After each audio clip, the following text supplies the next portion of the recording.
Ibnu Ishaq menceritakan bahwa dalam Injil yang diterima oleh orang-orang Kristen dari Isa bin Maryam, ada sebuah sifat Rasulullah Shallallahu Alaihi Wasallam yang telah disampaikan kepada mereka. Isa bin Maryam dalam ajaran yang disampaikan kepada umatnya memberi kabar tentang kedatangan Rasulullah. Hal ini juga ditegaskan oleh Yohanes Al-Hawari yang menulis Injil bagi orang-orang Kristen. Dalam Injil tersebut, Yohanes menuliskan, Isa bin Maryam bersabda, "Barang siapa yang membuatku marah, berarti ia membuat marah Tuhan. Andai aku tidak melakukan tindakan-tindakan yang belum pernah dilakukan oleh seorang pun sebelumku, pastilah mereka tidak memiliki dosa. Namun, sejak kini mereka sombong dan menganggap aku sebagai Tuhan. Andai saja Al-Munhammana datang kepada kalian, dia yang diutus dari sisi Tuhan, yang membawa Ruhul Kudus, dia yang berasal dari Tuhan dan menjadi saksi atas aku dan kalian, pastilah kalian akan tahu kebenaran itu."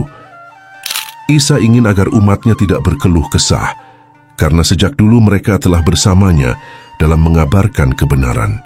Al-Munhammana dalam bahasa Ibrani berarti Muhammad, dan dalam bahasa Romawi ia dikenal sebagai Paraklit.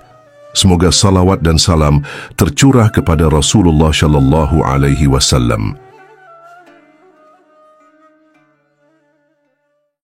Ibnu Ishaq meriwayatkan bahwa saat Muhammad Shallallahu Alaihi Wasallam mencapai usia 40 tahun, Allah yang Maha Tinggi mengangkatnya sebagai utusannya, rahmat bagi seluruh alam, pembawa kabar gembira bagi segenap umat manusia.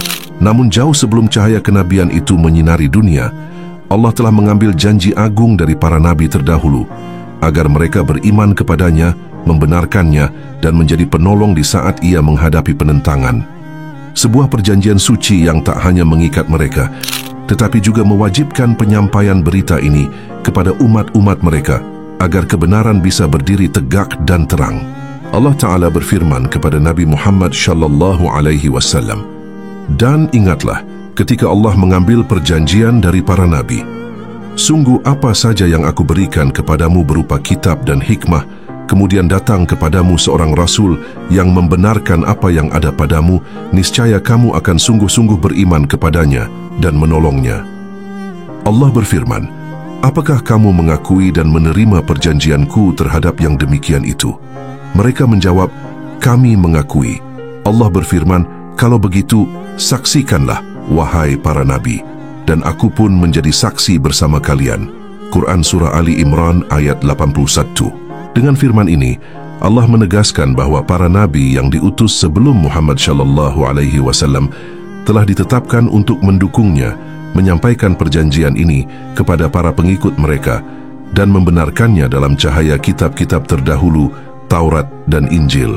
Ibnu Ishaq juga meriwayatkan bahwa Az-Zuhri mengabarkan dari Urwah bin Zubair, dari Aisyah radhiyallahu anha, yang berkata, "Sesungguhnya wahyu yang pertama kali datang kepada Rasulullah Shallallahu Alaihi Wasallam ketika Allah hendak memuliakannya dan memberi rahmat kepada hamba-hambanya melalui beliau adalah mimpi yang benar. Setiap mimpi yang beliau alami dalam tidurnya pasti terjadi laksana cahaya pagi yang merekah."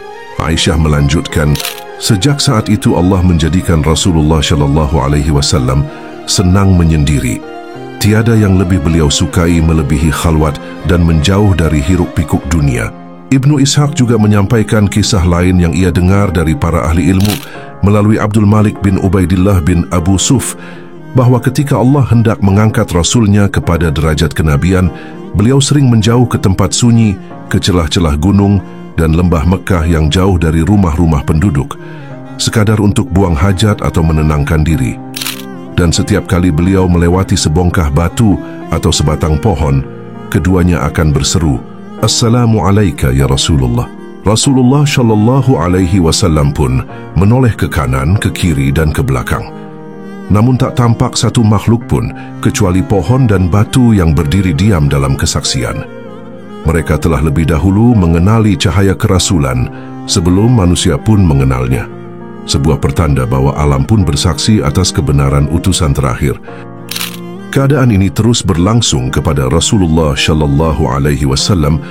Beliau sering bermimpi dan mendengarkan salam Hingga pada suatu malam yang penuh berkah, Malaikat Jibril datang membawa wahyu pertama dari Allah.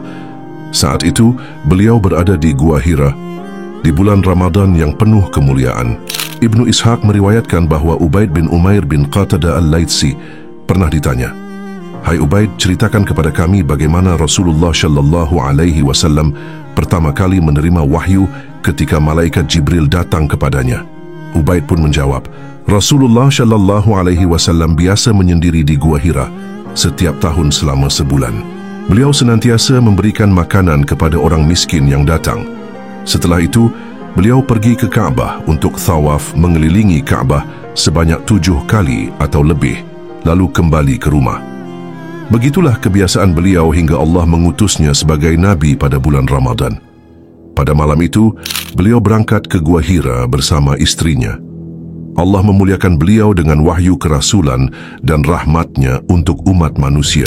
Malaikat Jibril datang membawa perintah Allah. Rasulullah Shallallahu Alaihi Wasallam bersabda, "Jibril mendatangiku saat aku tidur, membawa secarik kain sutra yang di dalamnya terdapat tulisan. Malaikat Jibril berkata, 'Bacalah.' Aku menjawab, 'Aku tidak bisa membaca.' Malaikat Jibril mendekapku dengan kain sutra itu, hingga aku merasa seolah-olah telah mati.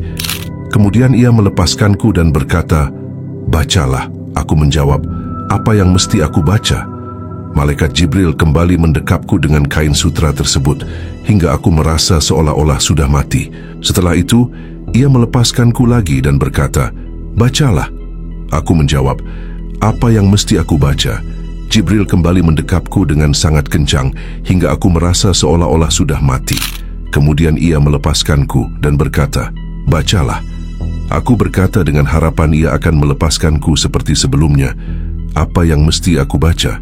Lalu Jibril berkata, 'Bacalah dengan menyebut nama Tuhanmu yang menciptakan. Dia telah menciptakan manusia dari segumpal darah. Bacalah, dan Tuhanmu lah yang maha pemurah, yang mengajar dengan perantaraan kalam. Dia mengajarkan kepada manusia apa yang tidak diketahuinya.'" Quran Surah Al-Alaq ayat 1-5. Aku pun membaca apa yang ia baca, dan setelah selesai Jibril pergi meninggalkanku. Aku bangun dari tidurku, dan kurasakan seolah-olah ada sesuatu yang tertulis dalam hatiku. Lalu aku keluar dari Gua Hira. Ketika aku berada di tengah gunung, tiba-tiba ku dengar suara dari langit, "Wahai Muhammad, engkau adalah utusan Allah, sedangkan aku adalah Jibril." Aku dongakkan kepalaku ke langit, dan kulihat Jibril dalam sosok seorang laki-laki yang membentangkan kedua kakinya ke ufuk langit. Jibril berkata lagi, "Wahai Muhammad, engkau adalah utusan Allah, sedangkan aku adalah Jibril." Aku berdiri terpana melihatnya di tempat itu, bagaikan patung. Aku mengarahkan pandanganku ke ufuk langit yang lain, dan tidaklah aku mengarahkan pandanganku ke arah manapun, kecuali aku lihat dia berada di sana. Aku tetap berdiri diam seperti patung, hingga akhirnya istriku Khadijah mengirimkan pelayan-pelayannya untuk mencariku. Mereka tiba di Mekah atas dan kembali kepada Khadijah, sementara aku tetap berada di tempatku semula. Lalu Jibril pun menghilang dariku. Aku pulang menemui istriku Khadijah, berbaring di pahanya, bersandar padanya. Khadijah berkata, "Wahai suamiku, semalam kau kemana saja? Aku telah mengirim orang-orangku untuk mencarimu hingga mereka tiba di Mekah atas, kemudian pulang dengan tangan hampa." Maka aku ceritakan kepada Khadijah apa yang baru saja aku alami. Khadijah berkata, "Suamiku, bergembiralah dan kokohlah. Demi zat yang jiwa Khadijah berada di tangannya, aku harap engkau diangkat menjadi nabi untuk umat ini." Khadijah bangkit, membereskan pakaiannya, dan pergi ke kediaman Waraqah bin Naufal bin Asad bin Abdul Uzza bin Qushay, saudara sepupunya. Waraqah adalah seorang penganut agama Kristen yang mengkaji kitab-kitab agama dan banyak belajar dari orang-orang Yahudi dan Kristen. Khadijah menceritakan kepada Waraqah tentang apa yang aku lihat dan dengar. Waraqah bin Naufal berkata, "Kudus, Kudus, Maha Tuhan, Allah. Demi zat yang jiwa Waraqah ada di tangannya, jika semua yang engkau tuturkan benar, wahai Khadijah, sungguh dia telah didatangi Jibril Namus, yang dahulu pernah datang kepada Musa. Dia adalah nabi untuk umat ini. Katakanlah padanya untuk bersabar." Lalu Khadijah pulang menemui Rasulullah sallallahu alaihi wasallam dan menceritakan apa yang dikatakan oleh Waraqah bin Naufal. Setelah melakukan khalwat di Gua Hira, Rasulullah sallallahu alaihi wasallam beraktivitas seperti biasa. Beliau pergi ke Kaabah untuk thawaf, dan saat sedang thawaf beliau bertemu dengan Waraqah bin Naufal. Waraqah bin Naufal berkata, "Wahai sepupuku, ceritakanlah kepadaku apa yang engkau lihat dan dengar." Rasulullah sallallahu alaihi wasallam menuturkan semua yang beliau alami. Waraqah bin Naufal berkata, "Demi zat yang jiwaku berada di tangannya, sungguh engkau adalah nabi untuk umat ini. Sungguh, Jibril yang dahulu pernah datang kepada Musa kini telah datang kembali padamu. Engkau pasti akan didustakan, disakiti, diusir, dan diperangi. Seandainya aku masih hidup pada hari itu, pasti aku menolong Allah dengan pertolongan yang diketahuinya." Kemudian Waraqah bin Naufal mencium ubun-ubun beliau. Setelah itu Rasulullah sallallahu alaihi wasallam kembali ke rumahnya.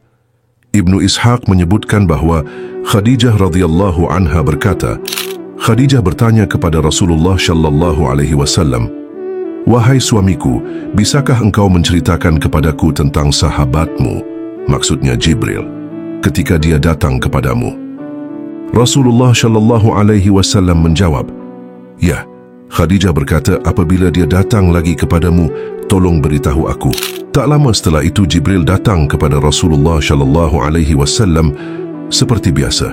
Rasulullah sallallahu alaihi wasallam kemudian berkata kepada Khadijah, "Wahai istriku, ini Jibril. Dia datang kepadaku." Khadijah pun berkata, "Suamiku, berdirilah dan berbaringlah di atas paha kiriku." Rasulullah sallallahu alaihi wasallam berdiri dan berbaring di atas paha kiri Khadijah. Khadijah bertanya, "Apakah engkau melihatnya?"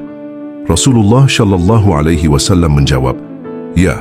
Khadijah berkata, "Ubahlah posisi dudukmu, berbaringlah di paha kananku." Rasulullah sallallahu alaihi wasallam mengubah posisinya dan berbaring di atas paha kanan Khadijah. Khadijah kembali bertanya, "Masihkah engkau melihatnya?" Rasulullah sallallahu alaihi wasallam menjawab, "Ya." Khadijah lalu berkata, "Ganti posisimu dan berbaringlah di atas pangkuanku." Rasulullah sallallahu alaihi wasallam mengganti posisinya dengan berbaring di atas pangkuan Khadijah. Khadijah bertanya lagi, "Masihkah engkau melihatnya?" Rasulullah sallallahu alaihi wasallam menjawab, "Ya." Kemudian Khadijah melepas pakaiannya serta menanggalkan kerudungnya, sementara Rasulullah sallallahu alaihi wasallam masih tetap berbaring di atas pangkuannya. Khadijah bertanya lagi, "Masihkah engkau melihatnya?" Rasulullah sallallahu alaihi wasallam menjawab, "Tidak." Khadijah lalu berkata, "Demi Allah, dia adalah malaikat dan bukan setan." Awal turunnya Al-Quran dimulai pada bulan Ramadan, bulan yang penuh berkah. Allah Azza wa Jalla berfirman dalam Quran Surah Al-Baqarah ayat 185.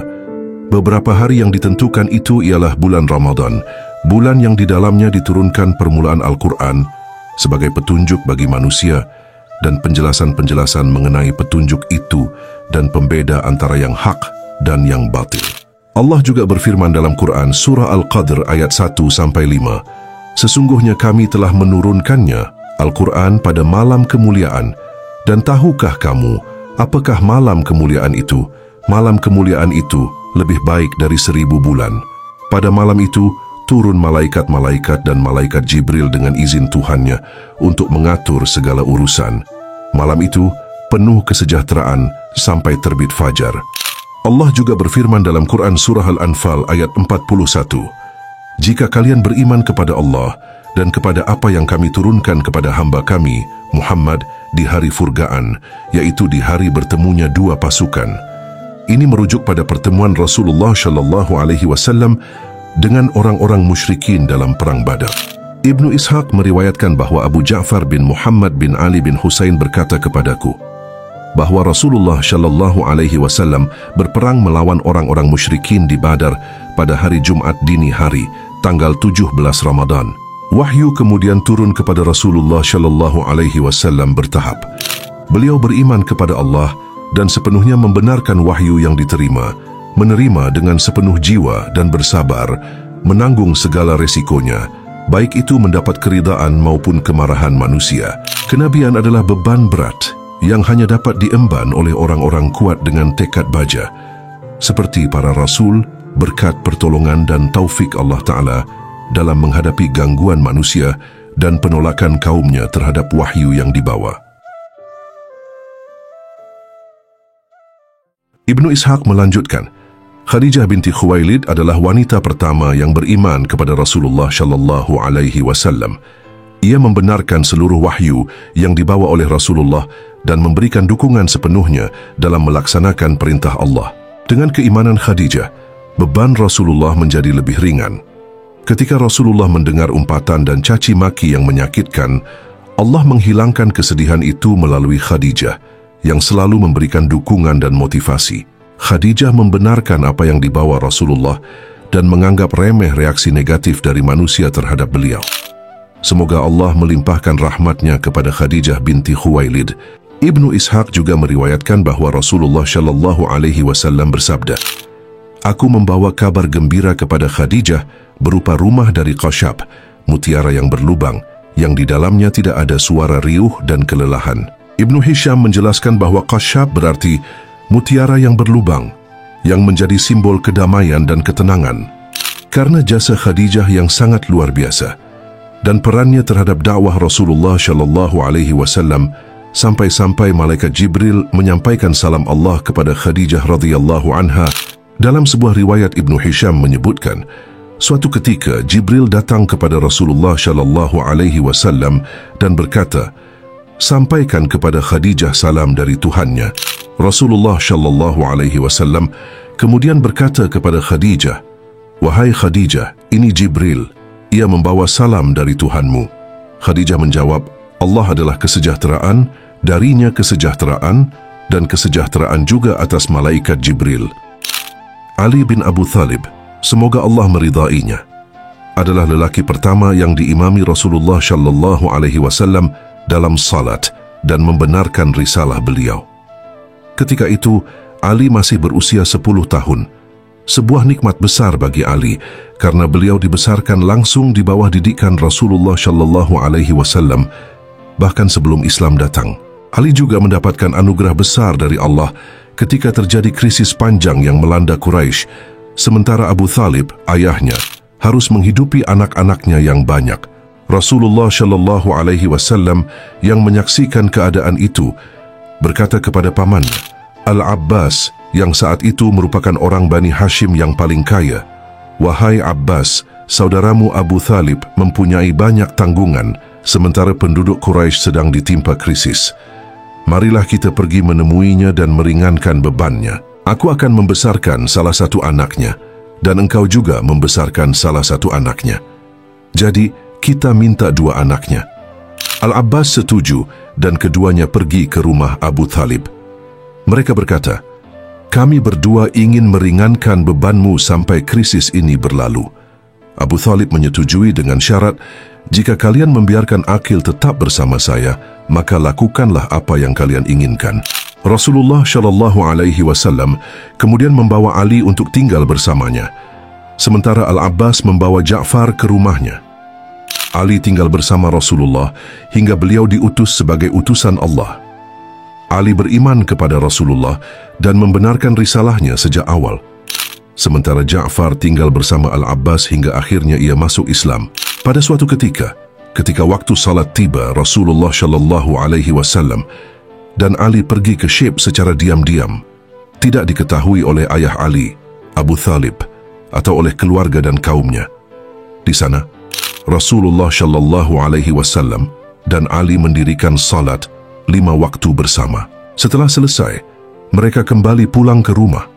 Begitulah yang mereka lakukan selama beberapa waktu, hingga akhirnya Abu Thalib memergoki keduanya sedang dalam keadaan salat. Abu Thalib bertanya kepada Rasulullah sallallahu alaihi wasallam, "Wahai keponakanku, agama apa yang engkau peluk yang kulihat tadi?" Rasulullah sallallahu alaihi wasallam menjawab, "Wahai pamanku, ini adalah agama Allah, agama malaikatnya, agama para rasulnya, dan agama bapa kita Ibrahim. Allah telah mengutus aku sebagai rasul kepada seluruh hambanya.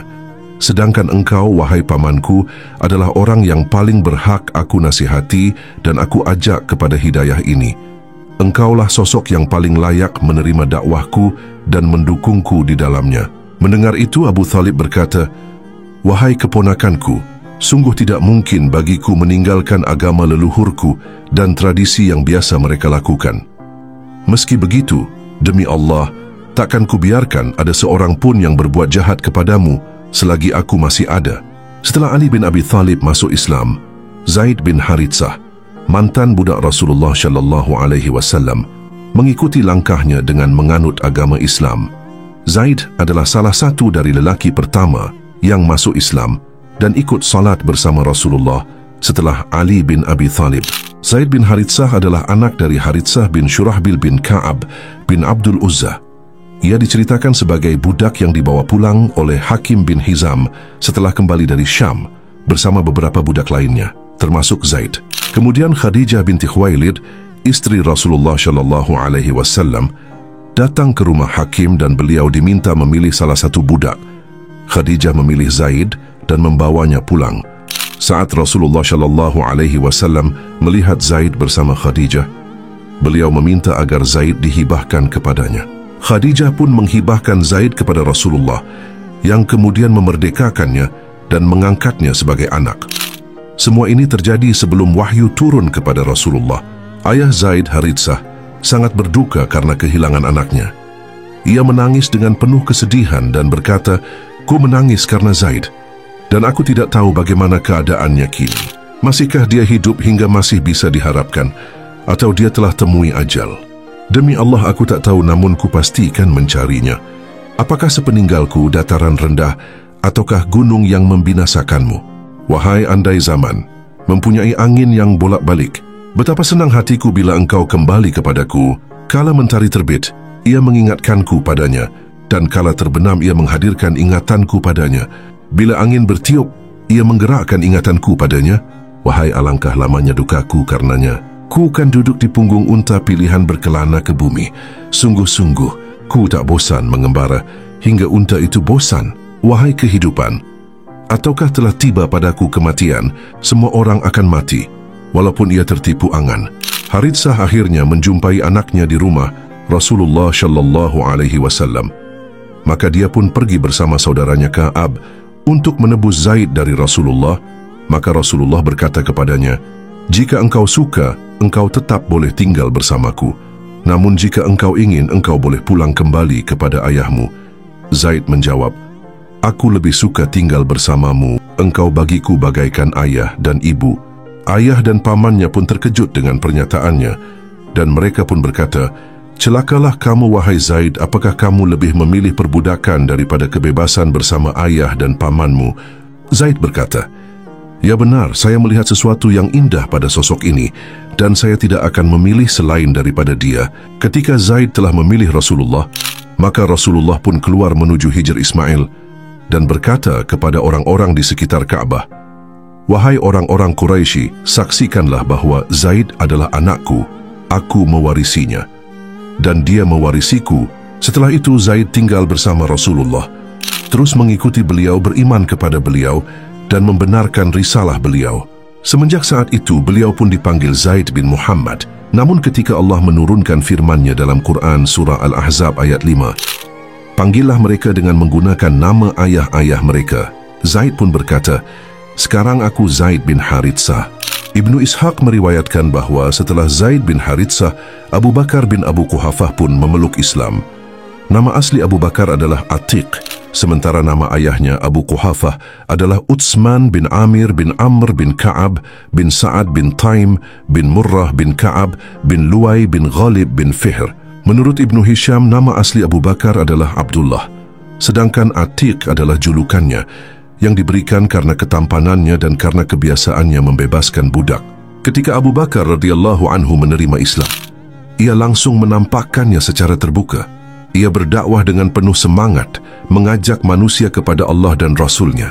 Abu Bakar dikenal sebagai sosok terhormat di kalangan Quraisy, dicintai, mudah bergaul, dan memiliki pengetahuan mendalam tentang nasab dan keadaan kaumnya. Ia memahami seluk-beluk masyarakat Quraisy baik sisi baik maupun buruknya. Selain itu, ia adalah seorang pedagang yang jujur dan berakhlak mulia, yang dikenal luas di kalangan masyarakat. Banyak tokoh Quraisy yang datang kepadanya untuk meminta nasihat. Dengan ilmunya, kebaikannya, dan pergaulan yang luas, ia mulai mengajak mereka yang dipercayainya untuk mengenal Islam. Mereka yang sering berinteraksi dengannya pun menjadi sasaran dakwah pertamanya.